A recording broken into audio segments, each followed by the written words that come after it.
"I've been demoted at work," he announced somberly upon arriving home. "What?" I nearly spilled my tea in shock. His company's recent poor performance and impending restructuring had hinted at potential personnel changes, but I never anticipated it hitting Scott directly. Nevertheless, I felt it was crucial to stand by him during such trying times as his wife. "Well, perhaps it's just a stroke of bad luck. Times are tough, and I'm also working, so let's not fret," I replied, trying to maintain a cheerful demeanor. "I'm Catherine, 50 years old, currently employed full-time in the back office. I reside with my husband Scott, who is 2 years my senior, our high school sophomore daughter Julia, and my 72-year-old mother-in-law Ethel. While Ethel and I may not always see eye to eye, our interactions are limited to when I'm home since I work outside, so I've chosen not to dwell on it. To my daughter, I advise, your dad is feeling a bit down because of the demotion, but let's try to carry on as usual around him." However, Scott began to unload his frustrations, and as the saying goes, people often vent their frustrations on those closest to them, those they trust the most. And unfortunately, I became the recipient of it all.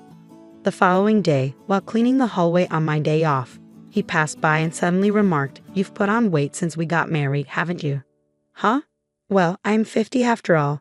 Even the gynecology pamphlets mention that women tend to gain weight around menopause. But according to my company's health checkup, I'm not overweight," I retorted. Then came his heartless words, "Forget the health checkup. Your figure is too unsightly. You're just being lazy. If you're overweight, I'm embarrassed to be seen with you and your barrel-like figure." His sudden cruelty left me speechless, and as he added, "ugly," before retreating to his room and locking the door, I was left bewildered. What? What's happening all of a sudden? I pinched my own side in disbelief. I can pinch it.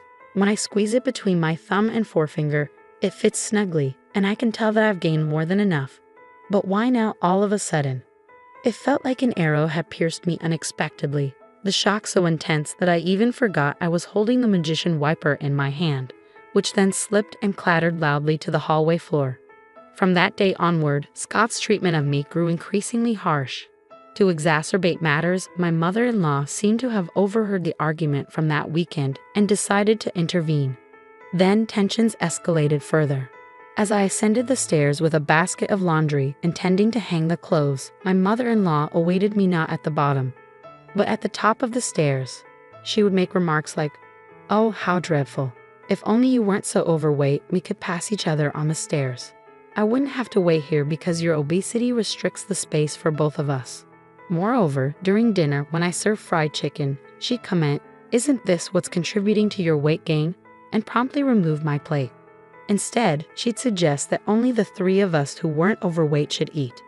My gynecologist had mentioned that after middle age, one tends to either gain weight or lose it, yet my mother-in-law remained on the thin side. She was as slim as a dried-up tree, but I managed to tolerate her incessant taunts. Such annoyances had become routine, so I had grown somewhat accustomed to them. What truly wounded me, however, was my husband's behavior. Since that incident, Scott ceased speaking to me. There were no expressions of gratitude or compliments, not even when I served him breakfast. He simply ate in silence and then left the table. He would enter and exit the bathroom without uttering a word. Though we still shared the bedroom, he would merely turn his back to me and immerse himself in his smartphone. I couldn't bear being treated as though I were invisible. One night, summoning my courage in the bedroom, I asked, "Is there a reason you're ignoring me?" His response was cold. "Not really, but I prefer not to engage with anyone other than humans." He continued, "I don't want to be associated with a family member who is this overweight. If you truly care about me, you'll shed some pounds." What? His words left me disheartened. But it's inevitable with age. You understand that, don't you? Even though I walk 1.2 miles for my commute, I'm doing my best in my own way. Despite my efforts to combat the weight gain that often comes with aging, he coldly turned his back, dismissing my struggles. "If you're not seeing results, then it's as if you're not trying at all. Don't speak to me anymore." And with that, he truly stopped acknowledging my presence. Meanwhile, my mother-in-law persisted in taunting me about my weight. Whenever meat, fruits, or rice were served, she'd question, "Are you permitted to eat that? Do you realize?" Eventually, I found myself restricted to salads and boiled vegetables. Scott remained silent throughout, merely moving his chopsticks without a word. It seemed my marriage was nearing its end. During my spare moments, I began packing my belongings. If this was the treatment I would receive from Scott, perhaps it was best to disappear altogether. When I confided in my daughter, saying I'm considering moving back to my parents' house, she sympathized. I understand. I witnessed Grandma and Dad always picking on you during meals. It's painful to watch. I'll come with you, Mom. We can stay with your parents and I can still attend high school from there. And now, tomorrow marks the beginning of the demotion I've been anticipating, right after the winter break.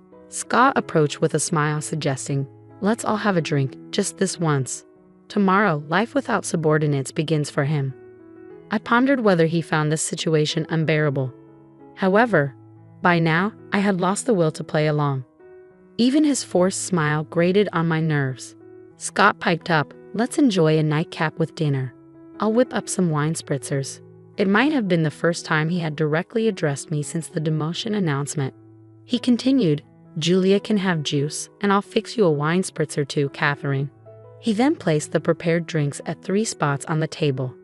Odd, why the sudden change? As Scott momentarily turned his back to search for the TV remote, I discreetly sniffed the drink he had poured. What? I detected a faint scent, unmistakably familiar. I knew it from my own culinary endeavors. How could he even think to serve me this? I refused to tolerate it any longer. Between my mother-in-law's constant harassment and my husband's neglect, I had reached my limit.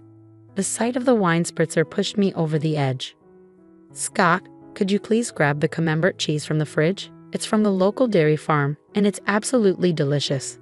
I'm grateful for this family time. Would you mind fetching it? I requested, hoping he would contribute at least this much to our moment of togetherness.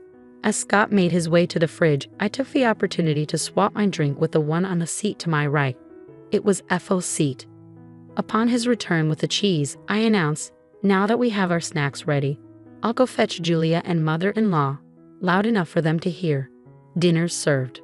The two of them joined us in the dining room and took their seats, creating an appearance of a typical family dinner.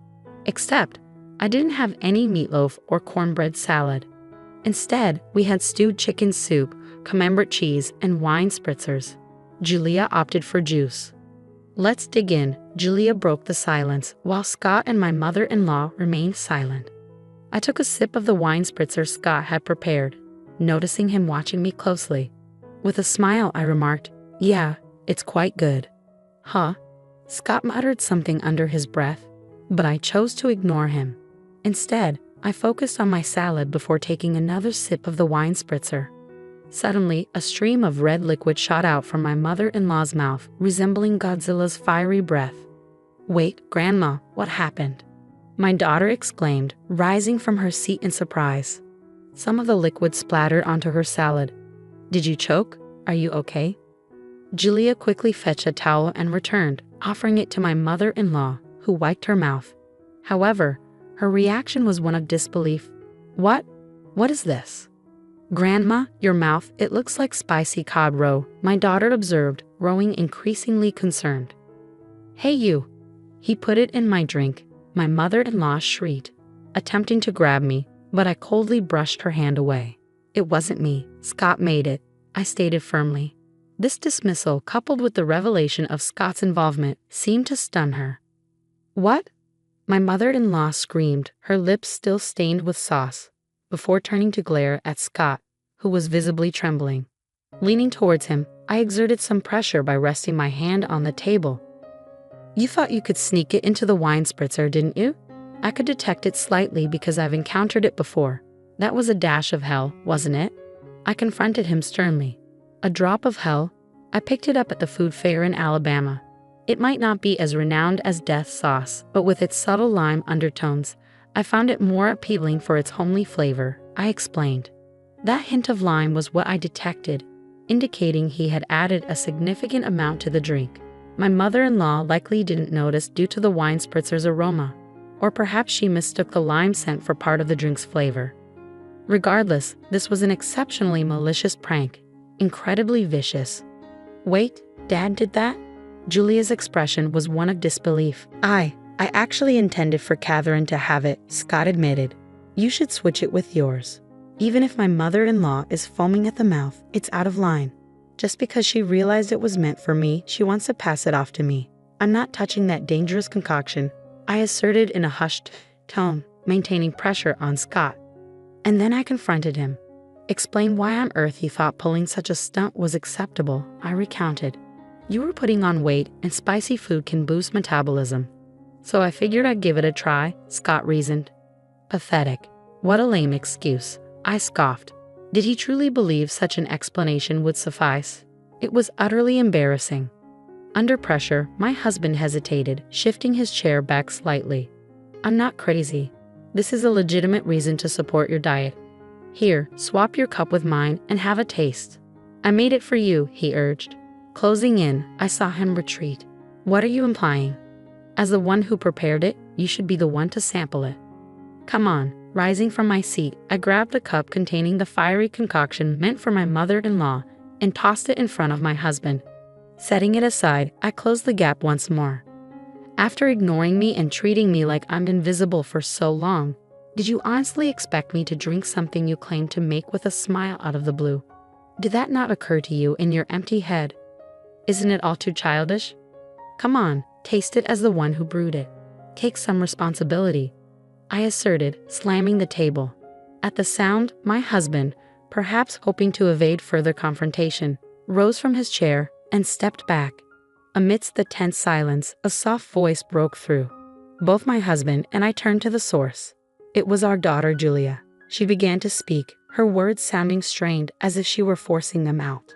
Taking out your frustration on Mom, who supports you the most when work gets tough, and subjecting her to repeated cruel treatment. It's like a childish prank. I might not be supposed to say this to my parents, but it's too immature and unbearable to witness. Our daughter stood up, addressing her father directly. Is it wrong to struggle with weight? Mom wakes up early, walks to work, and even packs her own lunch. So it's not fair to say she's not making an effort, she continued, turning to face her grandmother. And you going along with it, taking away Mom's dinner like the fried chicken incident. What Grandma is doing is reminiscent of high school drama. It's embarrassing, she remarked firmly. At these words, a flustered Ethel began to offer a confused excuse. That's not it. I'm just concerned about Julia's mom not gaining any more weight. I want her to feel positively about herself in front of her granddaughter. Besides, Ethel, like Julia, is also struggling with weight. But Julia remained resolute. Compassion is about understanding and supporting the other person. It pained me to see Mom's dinner taken away, especially when she looked so upset. That's not compassion. Mom hasn't had any health issues in her checkups, yet taking away her food is just plain mean. Ethel fell silent, and it appeared Julia was finished addressing her for the time being. She turned her attention back to her father.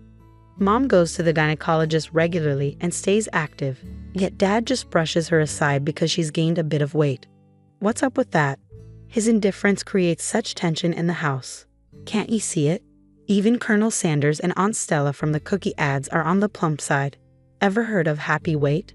If Mom becomes a lovely grandmother like Aunt Stella as she gets older, I'd be overjoyed.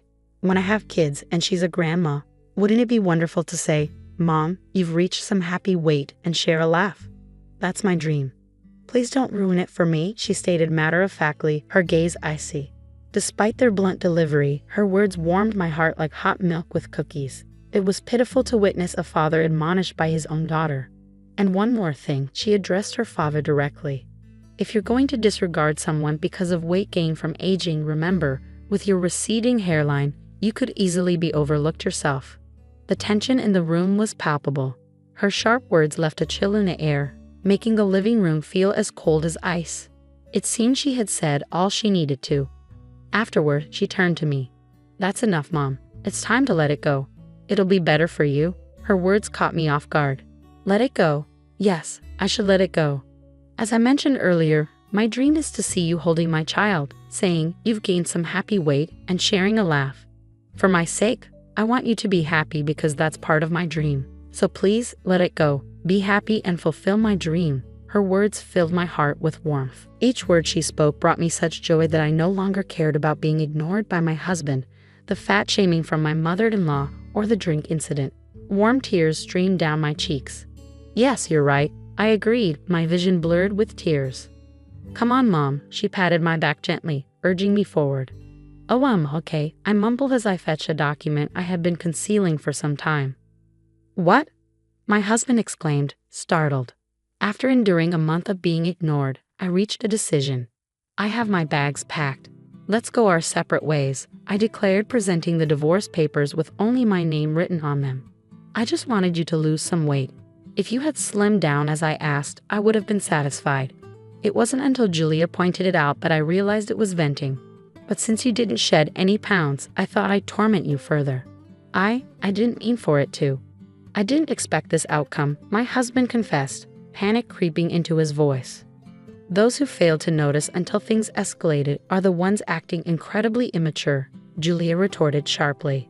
Living without her beloved granddaughter is no laughing matter for my mother-in-law. Ethel interjected softly, her voice as gentle as stroking a cat. Julia, dear, you wouldn't want to keep living with us, your grandmothers. Julia shut down Ethel's plea with a firm refusal. I decline. I no longer wish to share the same space as people who behave like middle schoolers.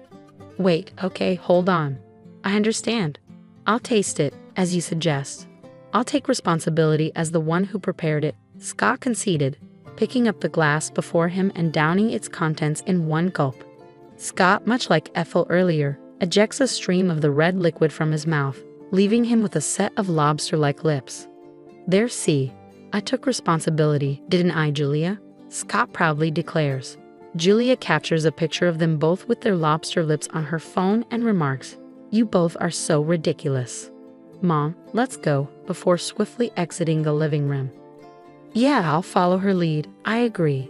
Left behind is a dinner table splattered here and there with the wine cocktail mixed with a drop of hell, along with a husband and mother-in-law sporting red lobster lips. I returned to my parents' house with Julia. Upon explaining the situation at home, both my mother and father are enraged and decide to confront Scott and Ethel. They return with the divorce papers, and I ultimately end up getting divorced. My ex-husband Scott's career hits rock bottom, with no notable achievements in his remaining years. It turns out he had a habit of ignoring issues he disliked, even with his subordinates, which ultimately led to his demotion, a revelation I only recently discovered. Meanwhile, my ex-mother-in-law Ethel, who had been difficult and seldom ventured outside, finds herself in a stalemate within their two-person household. Eventually, I received a call saying, "Things wouldn't be so dull if you and Julia were here." This sentiment is underscored by the 17 years that passed since Julia was born and we lived together. Please come back, I'll stop ignoring you. But I won't be returning. Enjoy indulging while you can. Once you have grandchildren, you'll have more physical work to do, my mother jokes with a smile. That's a good point. Today, like every day, I'm walking to work. Along the way, my boss drives by and stops the car, offering, "Need a ride?" "No, thank you, I'm sticking to my diet." "Just get in, Catherine," he insists. "I found a new boyfriend," I announce proudly. Both of us have experienced divorce, which has strengthened our bond and mutual understanding. Dieting is great and all, but being late would pose a problem, he mentions as he drives. "I've never been late before," I retort, puffing up my cheeks defensively. He glances at me and gently pokes my puffed-up cheek with his finger. "Give me the time you saved by riding in a car today for our conversation," he says with a playful smile, ever the chatty boyfriend.